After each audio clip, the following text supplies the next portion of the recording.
Okay, time to go back together. Replacing the thermostat. You want to remove the 210s off of this housing. Okay, 210mm nuts. Separate it, and then pull your old thermostat out and make sure the new one looks fairly close to the same. Nothing ever looks the same. But anyway, clean it up. Clean up all your surfaces. Get an emery cloth.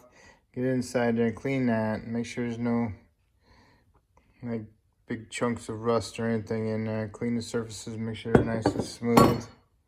Make sure there's no corrosion where the hose goes. Okay, now you can put your new thermostat inside the housing and put your nuts on and snug them up. Okay, get the thermostat housing ready to go. Now we're gonna put our water pump on. Make sure your front cover is nice and clean. Okay, there's a new water pump and here's a new gasket. And this is a multi-piece gasket set. Do not put any silicone sealer on this because it will leak. I've tried it once before. I did it 2 times and it still leaked. So do not put any sealer on these type of gaskets, okay? All right, this is a Gates. I ordered an Asen, but the Gates looked better to me. Had a better surface cut on the machine surface here, it looked better. So I'm going with the Gates. Gates was $80 cheaper than the Asen. So get it all up there, get a couple of the bolts started, get them all the way, and then get them snugged up. Do not tighten them up yet. The big bolts look like they got sealer on them. Maybe you gotta clean them up and put just a little dab of silicone on them before you go back together. I just wiped a little bit on the threads. Okay. Okay, I had to lower the car down and raise the engine up so I can get the water pump in there. It wouldn't go in there through the bottom unless the engine was jacked up, so I lowered it down on my block of wood and raised it up. What I did was I put the gasket in there, down there first, and then I put the pump in there and lined it up and got my big bolt started with a couple threads, and then I got all my little bolts started, and I put one of my thermostat housing bolts in there just as a guide to make sure that it's going to thread in without being stopped by having that pump being on there a little off centered a little bit. So it threads in and screws out real easy. It's one of the ones for the thermostat housing. All right, so now you want to torque the little bolts to 81 inch-pounds. That'll be about 6 foot-pounds. And then the big ones with the 12mm heads, you want to torque that to 15 foot-pounds. Okay. And once you get all those torqued, go over it a couple times, and then you can put your thermostat housing back on. And make sure you get some new O-rings for your line and the housing where it goes into the water pump. Should come with your water pump, hopefully. Mine did. Okay, you got all your water pump bolts tightened. Put your O-ring in there. It's got these little circles on it that helps hold it in the groove. And then put your new O-ring on here. If you want, you can put some silicone on around them, just for added protection. Same thing with the O-ring on the tube. But make sure when you push it up against there, you don't pull it back out, because if you do that, you might pull that O-ring off that base of that water pump. So make sure you push it on there and have your bolts ready and snug it up. Okay, you got the housing bolted up, you got them torqued to 81 inch-pounds, the nut and the 2 bolts. Put your hose on and your clamp, and your hose on for your radiator. Put your clamp on there. And then next, I'm pretty sure, is that cover, that bracket. That was about the hardest part of the job right there. Okay.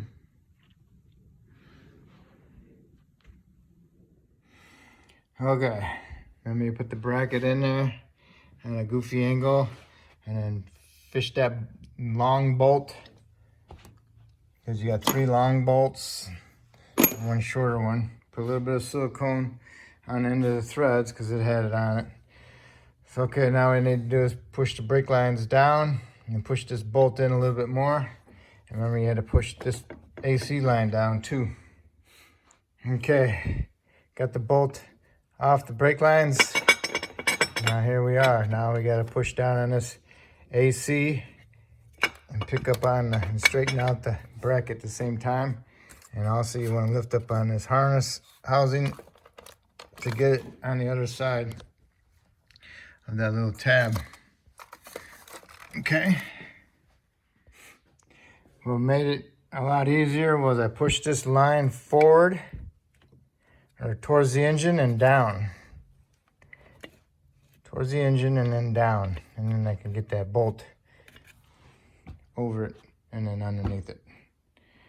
Okay.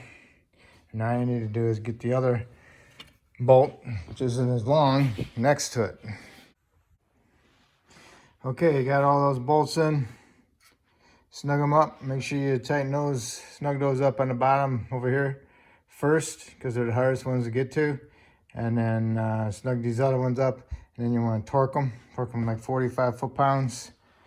I couldn't find a torque spec on them, so, but that should be good. And then also now you need to put your bracket inside here. You need to lift this up so you get that bracket back in there. This one. And then you can put your 2 bolts back in. All right, and you got a short bolt, you got your longer bolt, got your 12mm head bolt, and don't forget about your AC line bolt. That's the gold looking one. And then you got one down here for the power steering. One for the down there into the frame for the power steering. Plug this connector back in if you unplugged it. Now we're gonna go underneath and put the pulley back in there, but we gotta jack it up too once it's up in the air. Okay, I jacked the engine up a little bit. I got up in the air, and I got the pulley in there. Remember, it goes in through over here by the tensioner.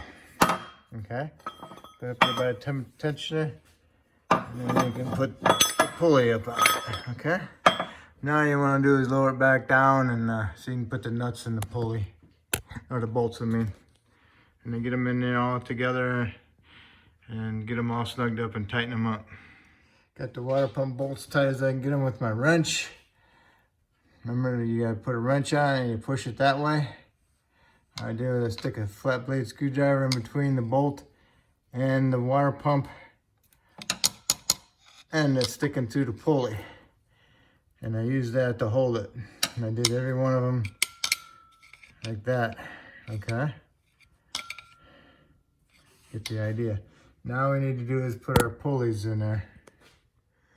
Okay, now the next thing to do is to tighten up your idler pulley bolts and your tensioner pulley bolt.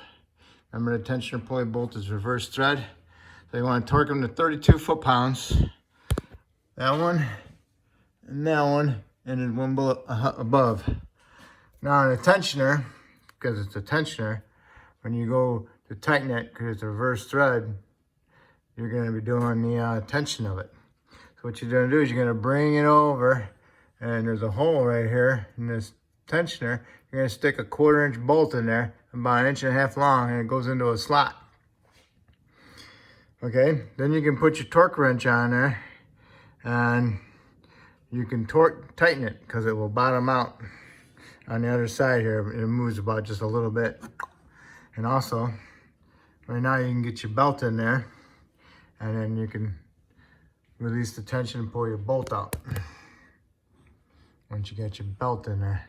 Okay, okay, I got it on there. I'll show you that.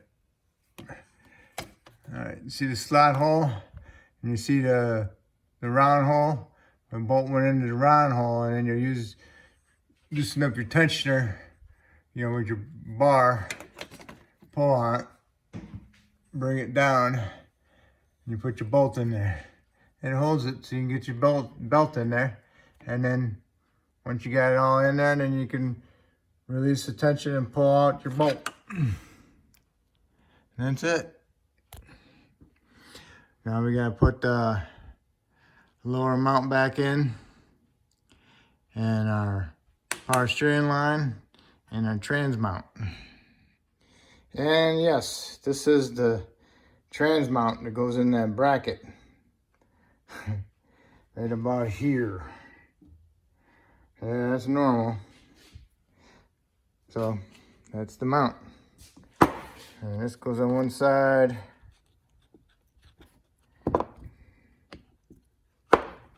And this goes on the other side. Inside the bracket, okay? Yep. On that one, you put it all together. And you put the bolt in it. And you just snug it up.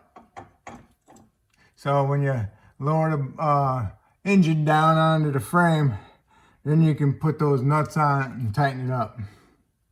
Otherwise, you'll never get it together. So this is the way you get it together. You get it together when the engine's up and the tension's off of the mount. Okay? All right, put this mount in there. Have it separated so you can get to that bolt. Remember, have it up in the air and get through there. It goes all tight, tightened up. And now we can lower it down, or what we should do is try to get this bolt in here for that power steering bracket first. Not bracket, but hose, power steering line. All right, you got the power steering line bolt in the bracket, and now you lower the engine down, and you got your 3 nuts that were 17s for this and 19 for that, and you got your 2 14s for the trans one. And don't forget to tighten that trans bolt back up. That's a 17. And put your little plugs back in, and put your undercarriage back, your cover back on, and put this little shield in, and then you can put your tires on. And don't forget to torque your tires to 100 foot-pounds. Okay, back down on the ground. Put your mount back in. You got your 3 bolts with your bracket and your 2 12s and the other bolt there for 14. That's the short one, and you got 3 long ones. Tighten those up to like 32 foot-pounds. Don't forget your ground cable, little 10 there, and your little 12s, and it's all tight, okay? Now, I'm going to take your radiator cap off. Over there, you want to put some fluid in it. Then you want to loosen up your bleeder right here. Right here's your bleeder. It's a 10 millimeter, and you want to loosen that up. Mine's already, I got mine loose. See it? Right there, I'm wiggling it. All right. Don't forget to tighten that up when you get all the air out of it. So as you're pouring it in, get a funnel on there that seals pretty good, pour it in there, it should start spitting out here. And when it's spitting out here, you don't see no more air coming out, tighten it up. Don't bear down on it, just give it a quick snug, like how it felt when you took it off, when you loosened it, okay? Then you can start it up and let it run, let it get hot, and rev it up a little bit, and make sure you got heat. If you got heat, then you know you're pretty good. So you can put your cap back on, put your engine cover back on, put your little panel back on, take it for a ride, bring it back, let it sit, and then double check your coolant and top it off as necessary. And that's it. That's how you do the water pump. If I helped you out doing this water pump, that's awesome. Hopefully you can help me out by subscribing, and I appreciate it. Thank you.